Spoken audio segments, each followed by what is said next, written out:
Hey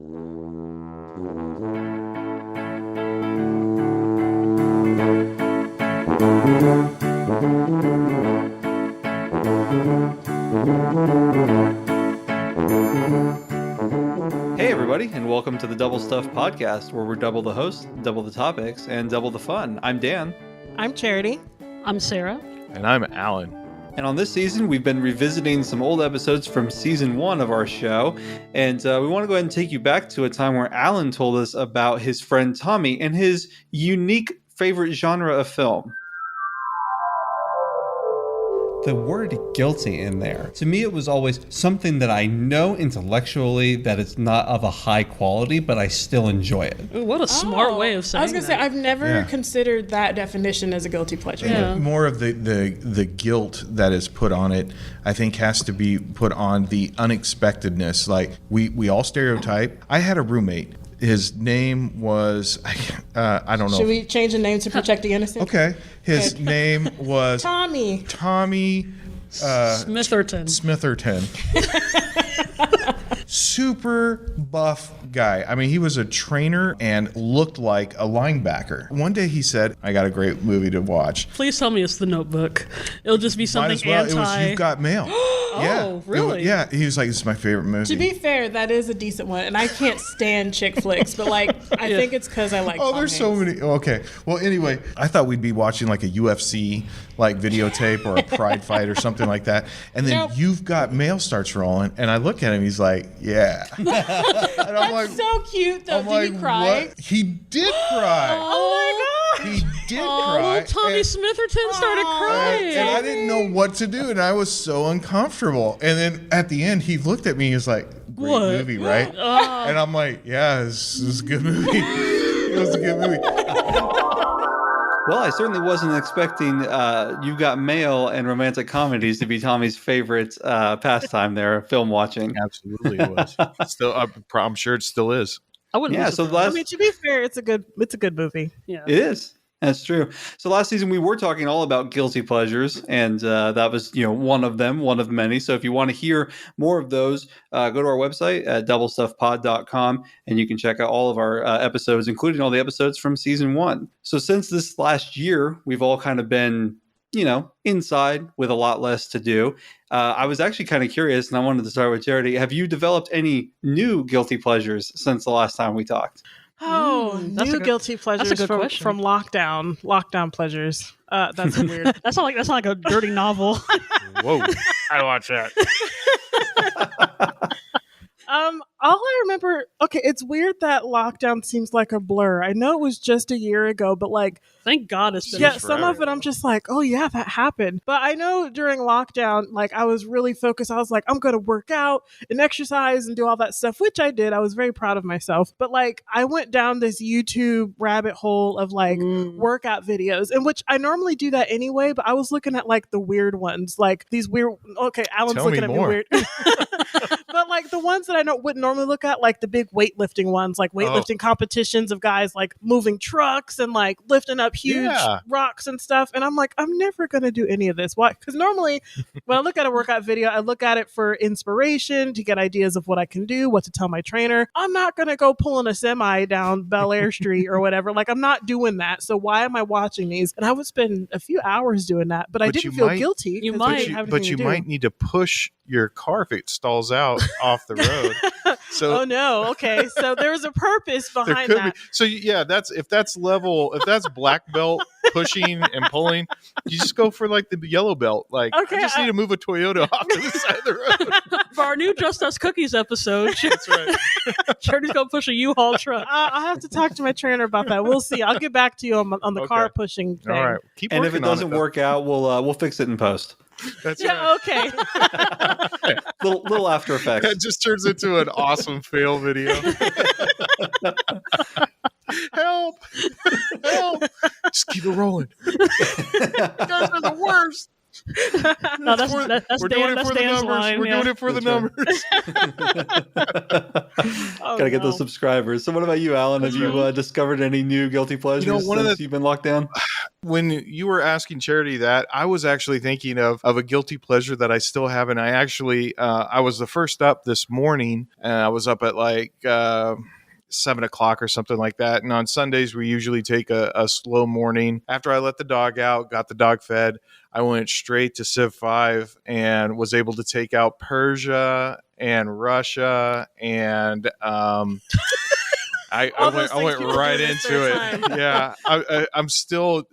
That's still one of my biggest guilty pleasures. And I've tried. My daughters have Switches. They got Switches for Christmas, and I think I might have maybe 30 minutes on those. I don't know what's wrong with me because I do enjoy video games, but I think I go back to what I know really well, and I'm not too interested in like learning an entirely new world, new characters, new things like that. I want to be able to just jump right in. And for some reason, Sid Meier's Civilization never gets old for me. Nice. That's cool. Who are you playing as this time? I always play Germany because Germany has the option. Oh my gosh, here we go. Because with Germany, if you put on, I forget one of the settings to start the game, but it's like Raging Barbarians or something like that, where barbarians like pop up every like 2 turns or something like that. And with Germany, you have a 67 chance of converting them into like a warrior or whatever, and then you can build up an army super fast and just start annihilating other like Nazis or something. No, this is before Nazis, so sorry. That's all right. And this starts at like it's a beginning civilization, so it starts at like I don't know, 5000 BC or something like that. Okay, so way before. Yeah. Okay. Yeah. Just a little bit. It's pretty wild, and I realize that I'm probably alone on this, so I'm going to pitch the mic off to somebody else. Well, it sounds like you haven't developed any new guilty pleasures then, but you're still going strong with your original one, which is nice. I don't think so. If it ain't broke, don't fix it. Well, I'm a That's pretty right. steady guy. I kind of find a groove and just kind of if it works, I just try to stay out of trouble, guys. I'm just trying to stay out of trouble. An old man set in his ways. If you're enjoying it, that's good. That's what matters. Right. So, and Sarah, what about you? Anything new? I know you've been real busy this year. I was busy this year, but not doing things that made me guilty, I guess, or not non-guilty pleasures. Non-guilty pleasures. This is a no guilt-free zone here. Like I said, back in season 1, like just from a typical standpoint, whenever you think of guilty pleasures, always You were thinking chocolate. yeah, you were indulging in something you're not supposed to, and usually is sweets or something rich What about foods. like black Chocolate truffle naughty. Gouda? I found that last night. It was Like awesome. cheese? Yeah. It was like but $6 for like a tiny little block of like black truffle Gouda. It was so good. My mind went to chocolate. So I'm like, chocolate dipped cheese. See that I went to chocolate too because okay. I thought we were I talking totally about dessert. switched That's lanes. why. Yeah. That's why I had that Guys, look on when my I'm face. at the table, I take the mic and I go in my own lane. Yes, you do. Isn't truffle a mold though? Like That's- a really I was trying to- expensive rare That's so mold? interesting. My wife and I, we were trying to explain to my daughter what a truffle is, and it's a type of fungus. I don't know if it's a mushroom, but it is a fungus, and it grows underground. And traditionally, you'd either have a dog or a pig that could sniff it out Sniff it out, yeah. because you can't see it. It grows underground. And this is the delicacy that you And I went to don't- the store to buy. Well, here was another. Well, she raised a really interesting question, which is, do you still have to dig it up? And I was like, that's a good question. I don't know if you need to still find truffles or if they can like synthesize that now in a lab. I don't know. I'm sure I that think they it's can grow them. So there was a Yeah, place up it's in like very New England fungus. that does mushrooms. They like grow mushrooms in like a farm, basically. So yeah, I think Well, we're there are past the people days that of grow it, gathering. too. Okay. Well, see, we learned something new today. I learned that I have no guilty pleasures because I am practically perfect in every way. There you go. Oh And, wow, Mary Poppins Wow. over here. Yeah, you see, you didn't see those little I carpet don't think back right you. next to I me? didn't think you pulled that tape long enough. It goes a few more inches. It goes a few more inches. I mean, I guess. See, I'm trying to think. I mean, honestly, just kind of like what we talked about in. I think this was probably in season 4 or 3. We were talking about stuff that's changed and stuff that we've learned to do more. So it's more of just me honing my craft more than just getting into new things. I mean, I have watched a whole lot more comedies, but that's not necessarily guilty, or at least not to my knowledge. So apparently I'm the only one that wants to admit. Oh no! What is it? Just the YouTube videos? I mean that would be my guilty pleasure. I mean, Okay. like I said, when I think of guilty pleasures, I think of something naughty. That's like, ooh, I was reading such and such book or something, But like, we did talk about that. yeah, like I never go down that way. So me, I was just looking at big muscular men on YouTube. I think that so works. strong. I think that works. There we go. Did I answer that question for you, Dan? Absolutely. I know that I speak for myself really, but my wife and I, we developed our own guilty pleasure during the lockdown. And that was, we watched way too much Downton Abbey. Okay. Ooh. You know what? There's nothing wrong with that. I had never seen it before, and I still have not seen past, we finished, I want to say it was the third season.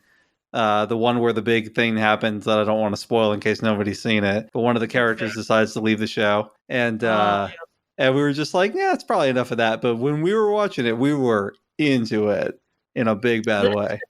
Did you guys do the American thing after you watched the show and you start talking to each other in weird British accents? No, because we do that all the time anyway. So... okay, so that's just normal. we can't see it from the podcast, but every once in a while he has his hair slicked back, has a monocle. That's exactly right. Yeah, I'm definitely... Can we apologize to England because obviously we know. Sorry, England. Yeah, sorry, England. Everyone in England wears a monocle, according to Sarah. It looks like the peanut guy. Oh yeah, but Flanders Peanut, he's not English. He's just he doesn't speak. He's just a proper nut, I guess. I said we don't have him anymore though. He went bye-bye during the Super Bowl, wasn't it? This year or last year? But he came back as a baby. He's peanut. a baby. No, he's 21 now. He got his license and he can drink now. Oh my gosh! Why do I know this? Because, well, I guess maybe in terms of I can't say guilty. I mean, I am on social media more now, so I guess I can say I'm on there more now, not necessarily for the good of the podcast and business stuff. I mean, I guess I actually for the do good it of to personal entertainment. Yeah, and it's kind of fun when it is. And I did find here. This could be a guilty pleasure because every once in a while I think about breaking my willpower and driving over there at the Spice Merchant. Shout out to the Spice Merchant. Hey, Bob. Hello. They carry a habanero caramel praline or something. Those are so good. Have you had one of those? Oh my goodness! Look at Dan. Dan just passed out. Dan just melted in the chair. So here, and it's evolved. So it used to be whenever I'd go to the Spice Merchant to update one of Bob's underwriting spots or something like that, they're right there at the cashier. It's an impulse buy, and I'm like, yeah, I'll take one. And all of a sudden now it's 2, and I'm very close to probably be like, I could probably do 3. But it's one of those where I guess this is where it's a guilty pleasure because the first one goes straight into the mouth. Don't even enjoy it. I just start nomming it.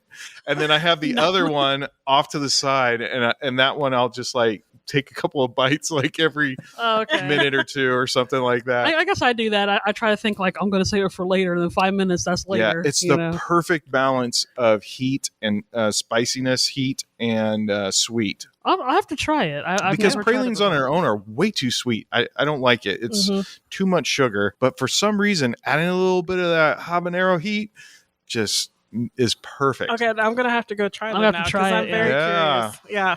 Yeah, you should definitely try it. And, kind of along that same kind of sweet and heat thing, if you go to Dillon's, Private Selection has a salsa that is it's a chipotle pepper and some kind of fruit, some kind of berry mix. Is that salsa. Mango or anything? And it's not mango. It was like, I think it wasn't like strawberry either, but now I'm totally blanking on it, but it's very good. It's very fruity. You'll see it right away if you go look for it. Okay, I'll give it a shot. I'm always for salsas. I tend to go just kind of like, well, mostly because the family likes mild, so man, my mouth. I had to do a swallow. I heard that. Yeah. Did you hear me do a swallow? It's getting good Thinking over here, about that habanero. Let's turn into another like empty stomach podcast because now we're talking about food again. My mouth is watery. Anyway, I'm gonna have to try that because we don't really do a whole lot of flavors with salsa, but mainly because typically it's the typical like tomato base. But there is that at Trader Joe's, if you're wanting something that's a unique salsa, I challenge you this to your private selections Kroger salsa. Trader Joe's has a tomato-less salsa. It's a corn salsa, and it is pretty tasty as well. I'd give that a shot. That sounds good. Kind of like what Chipotle has with their corn salsa. Yeah, yes, kind of like it. I mean, it's whole kernel corn, but it's got a little bit of sweetness with the heat. And nice. I think that most people that are looking for, because I've tried to introduce it to other people and they're like, it's okay. I think most people, when they're thinking of salsa, especially here in the Midwest, you're wanting something that's either got a tomato taste or you want something that's got a little bit more heat to it. You're not really looking for a sweet, you know? Mm-hmm. Absolutely. But I'll give yours a shot. I'll give yours a shot for sure next time I'm over on the east side. Okay. So, then we'll all get shot together. Yeah, that's right. Maybe we'll have to get some and bring it together as a taste test during the next recording. That's right. Yes, we will. Okay. So, along with our guilty pleasures during that episode in the first season, we talked about the Smitherton clan, or at least we introduced what I'm considering to be, I guess, the patriarch of the Smitherton clan, Tommy. That's right. So I feel like this is a good time to check in and see, have we met any other Smitherton family members? Should we bring our audience up to speed on anybody else they should be familiar with? We have introduced Tammy. Tammy, for if we have like a and Tommy Jr. and Tommy Jr. Yeah, like the thing is with the Smithertons, which cracks me up, is that we totally just made up on the spot as an alias to protect the innocent. It's a pseudonym. What's funny is that even though he started to kind of take his own persona, which cracks me up, and it's funny because on social media, people think Tommy Smitherton runs our social media. It cracks me up. It's actually he's like Charlie of Charlie's Angels. He's like Charlie. We still can't hear the voice. He's like Charlie. He's the wizard behind the curtain. Yeah, like morning podcasters. Yeah, that's right. But yeah, because sometimes I because me and Charity, we kind of run. Spoiler alert for those of you who think Tommy's actually running it. We are Tommy. We are Tommy Smitherton. That's true. On the website, Tommy replies to all the comments. Because it has that on there. So sometimes when I'm commenting and stuff using all of our posts are by Tommy. Our posts and stuff. Some people's like, "Oh, great! Hey, is this Tommy?" And so I don't say no. It's not. But I say like, "Well, we're all running it." Tommy lives in a little bit of all of us here at Double Stuff Podcast. That's right. But I do like that throughout this year we have created this entity known as the Smitherton family, because we have introduced Tommy a few times and his wife Tammy. I think we did have a Tommy Jr. We did Smitherton Elementary. We were talking about a previous episode. Elementary, and then during Christmas season 4, some mishaps happened at Smitherton department store. Oh, that's right. And so apparently for Christmas we got a gift from Tommy. We did get a gift from Tommy Smitherton episode. Yeah, it was a roundish, squarish, flattish, roundish thing. That somehow played our theme song. What are the odds? Yeah. So I like the fact that he exists. And yeah, I mean, and I think also when we did kind of do this in episode 10, we did our Just a Minute, which we'll revisit. I think I had described him because you said his, based on your roommate, he was really tall and really buff. So I always imagined him as a very strong, muscular guy. Very handsome. Very handsome. I picture him about 6'1". So I'm not quite sure. I'm kind of curious. I don't know what color hair he has or anything. Maybe we can flesh that out. Our listeners can send in pictures of what Tommy looks like. Who do you think Tommy looks like? I saw Tommy. Draw a picture and tag us in it. So we know we as far as we know he just at remember least, we're a family show. That's true. But he at least has a wife and a son, and if the story continues, he might have a daughter. Who knows? And he owns a department store. And an elementary school. He's very well off. He's a philanthropist. Yeah. Tommy's a good guy. Absolutely. Well, I think during the next year, then we'll have to keep everybody updated on what's going on with the Smitherton clan. So. He pops in and there out every once in a while. Yeah. Some say I think he's the one to help start the podcast. Legend has foretold. Yes. Well, I would say that my The takeaway then. Legend of Tommy. I would say my takeaway then from this episode is, Sarah, you need to do more things that you feel guilty or ashamed about, so that way we have more guilty pleasures to talk about Do bad things. going forward. I'm running red lights. I mean, we've already proved out of the four of us, I'm the most naive, probably the most inexperienced of a lot of things. So it's like, what was your name? Decoy McGee or something? oh, Saucy Decoy McGee. Yeah. Yeah, my nickname. We talked about this in episode 50. Yeah, so because I'm the least likely to cause a crime, even though I would have totally did it. So my nickname was Decoy when I was in college. So I guess if I had an alter ego, that. Yep. The mild-mannered Sarah that you see before you now Is actually a murderer. called the Decoy.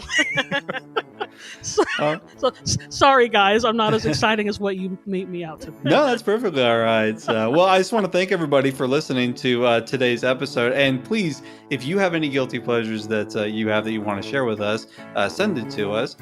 We're on social media on Facebook and Instagram at Double Stuff Podcast and at Twitter at Double Stuff P.